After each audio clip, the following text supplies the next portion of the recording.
Hello दोस्तों, स्वागत है आप सभी का एक बार फिर से हमारे YouTube चैनल ज्ञान स्टार प्लस में। तो दोस्तों, आज हम आपको एक नई धार्मिक पहेली लेकर उपस्थित हुए हैं, जो कि इस प्रकार से है कि ओ भैया हमने एक नज़ारा देखा है, नातियों के नौ ब्याह जिनके पुरखों को कुंवारा देखा है। तो दोस्तों, इस धार्मिक पहेली का अर्थ जानने से पहले यदि आप हमारे चैनल पर नए हैं तो आप सभी से मेरा निवेदन है कि आप हमारे चैनल को सब्सक्राइब ज़रूर कर दें, साथ ही बेल आइकन को प्रेस कर दें, जिससे कि हमारे वीडियो का नोटिफिकेशन आप तक पहुंचता रहे। तो दोस्तों, जानते हैं इस धार्मिक पहेली का अर्थ किस प्रकार है। तो दोस्तों, इस पहेली में ये भी पूछा था उस पूछने वाले ने कि ऐसे 3 लोग लेकर आइए जिनका जन्म तो हुआ है लेकिन उनके पिताओं की शादी नहीं हुई है। तो दोस्तों, आते हैं अपने मूल कंटेंट पर। एक समय की बात है कि भरद्वाज ऋषि प्रातःकाल अपने नित्य नियम करने के लिए गंगा पर स्नान करने जाया करते थे, क्योंकि उनका आश्रम वहीं पर था। और एक दिन क्या हुआ कि वे गंगा स्नान करने गए हुए थे, तो वहाँ पर एक घृताक्षी नाम की स्वर्ग से जो अप्सरा थी वह भी स्नान करने आया करती थी।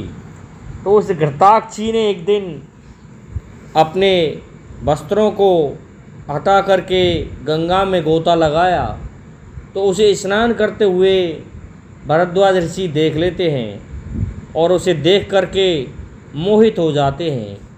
और फिर क्या होता है, उसमें से स्नान करके अपने आश्रम पर वापस आ जाते हैं। लेकिन होता क्या है, भरद्वाज ऋषि की स्थिति ऐसी हो गई कि उनका शुक्र स्खलित होने लगा। और जब वह स्खलित होने लगा तो उन्होंने क्या किया, एक पीपल के पत्ते का दोना बना लिया और दोना बना करके उसे उस नदी में बहा दिया गया। पास में ही थोड़ी दूर जा कर के वह अप्सरा स्नान कर रही थी। उस अप्सरा ने क्या देखा कि उसको दोने को उठा लिया, और तब तक वह एक फूल का, एक पुष्प का रूप ले चुका था। तो सुंदर पुष्प को देख करके वह अप्सरा अपने हाथ में उस द्रोणी को अर्थात उस दोने को उठा लेती है और उसको वह सूंघ जाती है, और सूंघने से उस अप्सरा के गर्भ रह जाता है। अब क्या होता है, उस अप्सरा के गर्भ से एक लड़का उत्पन्न हुआ जिसका नाम द्रोण था। उस अप्सरा ने भी क्या किया कि उस बालक को एक मसूसा टाइप काठ की द्रोणी में रख करके बहा दिया। पास में ही थोड़ी दूरी पर भरद्वाज ऋषि का आश्रम था। तो भरद्वाज ऋषि ने देखा कि एक द्रोणी में एक बालक रोता हुआ जा रहा है।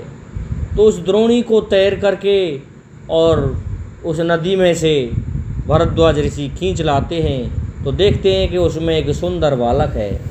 उस बालक को वे अपनी गायों का दूध पिला करके पालते हैं। एक दिन क्या हुआ कि द्रोणाचार्य जी जाते हैं और घृताक्षी अपनी सखियों सहित, अपनी साथ की अप्सराओं सहित घूमने आई हुई थी।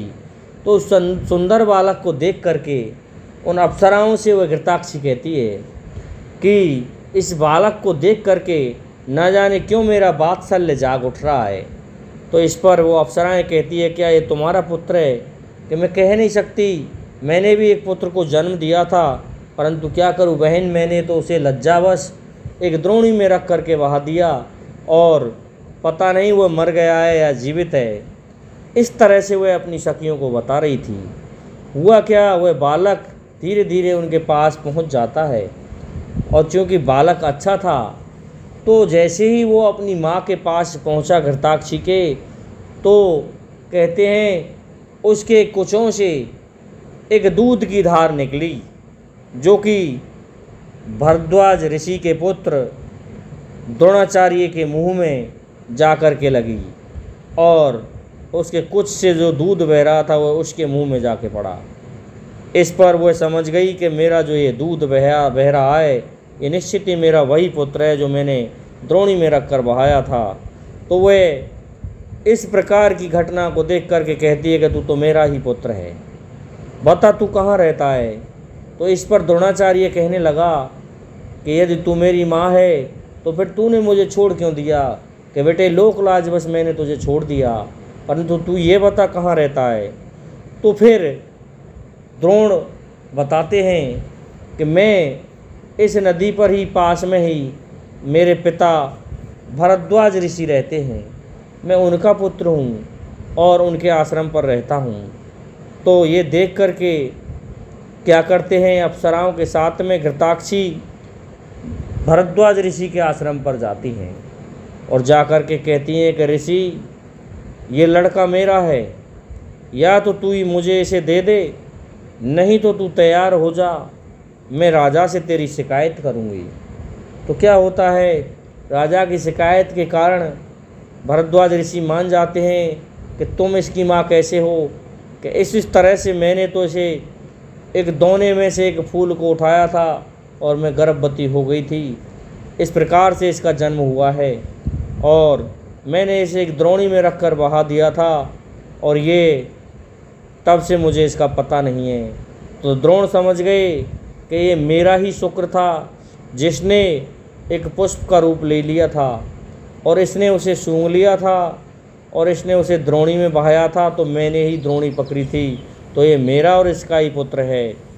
इस बात को भरद्वाज समझ जाते हैं और सारी कथा उस घृताक्षी को, उस अप्सरा को बता देते हैं। तो अप्सरा कहती है अब मैं आपके आश्रम में ही रहूँगी। तो फिर द्रोणाचार्य के लालन पालन करने के लिए वह अप्सरा भी भरद्वाज ऋषि के पास ठहर जाती है और इस प्रकार से भरद्वाज के पुत्र द्रोणाचार्य का जन्म हुआ और द्रोणाचार्य के विवाह हुए और वे कौरव पांडवों के गुरु कहलाए। इसी प्रकार से दोस्तों एक कथा और है कि ऋषि उद्याल और उनका पुत्र नासकेत पैदा हुआ था। ये भी इस प्रकार से है कि महर्षि उद्याल सरयू नदी पर स्नान करने जाया करते थे, तो उस सरयू नदी पर ही दशरथ की बहन चंद्रभागा आया करती थी। तो चंद्रभागा राजकुमारी थी, एक दिन वह नदी पर घूमने आई थी और उस राजकुमारी के स्वरूप को देख करके ऋषि उद्याल का शुक्र स्खलित होने लगा। तो उन्होंने भी उस स्खलित शुक्र को उस नदी में बहा दिया और क्या हुआ, उसने भी एक पुष्प का रूप धारण कर लिया। और क्या होता है, अपनी सखियों से मंगा करके चंद्रभागा ने उस पुष्प को सूंघ लिया, जिससे कि उनके गर्भ रह जाता है। और गर्भ रह जाने पर जब राजा ने पूछा कि बताइए ये पाप तूने कहाँ से किया है, तो वह कहती है मैंने केवल सरयू नदी में से ये पुष्प सूंघा था, उसी दिन से पिताजी मेरे ये पीड़ा हुई है और मैं इससे अधिक नहीं जानती। तो उसके गर्भ से वह नाक द्वारा पैदा किया गया, तब उसका नाम नासकेत कहलाया। और बाद में जब पता चला कि चंद्रभागा ने उसे नदी में बहा दिया, तो उसे ऋषि उद्याल उठा लाते हैं और उद्याल ने उनका पालन पोषण किया। और जब चंद्रभागा भी इसी तरह घूमने गई, तो उनके स्तनों से भी दूध बह कर के एक धार नासकेत के मुंह में पड़ी और नासकेत के मुंह में पड़ने पर चंद्रभागा समझ गई कि ये उसी का पुत्र है। उस दिन से चंद्रभागा और उद्याल ऋषि का विवाह हुआ और नासकेत का जन्म हुआ। और दोस्तों पूछने वाले ने तीसरा भी पूछा है, तो तीसरा प्रश्न इस प्रकार से है कि अब कलयुग में बहुत से लोग ऐसे हैं जिनकी शादी नहीं हो रही हैं, वो पहले ही लव मैरिज कर लेते हैं और जब संतान पैदा हो जाती है तब विवाह होता है। इस प्रकार से पिताओं की शादी तो होती नहीं है, लेकिन पुत्रों की 10-10 शादियाँ ज़रूर हो जाती हैं। तो दोस्तों ये सही बात है कि ओ भैया हमने एक नज़ारा देखा है, नातियों के 9-9 ब्याह जिनके पुरखों को कुआरा देखा है। तो दोस्तों मैं समझता हूँ हमारी इस धार्मिक पहेली का अर्थ आपकी समझ में आया होगा। इसलिए आप सभी से मेरा निवेदन है कि हमारे इस वीडियो को लाइक, शेयर और सब्सक्राइब अवश्य करें। साथ ही बेल आइकन को प्रेस करें, जिससे कि हमारे वीडियो का नोटिफिकेशन आप तक पहुंचता रहे। जय हिंद, जय भारत।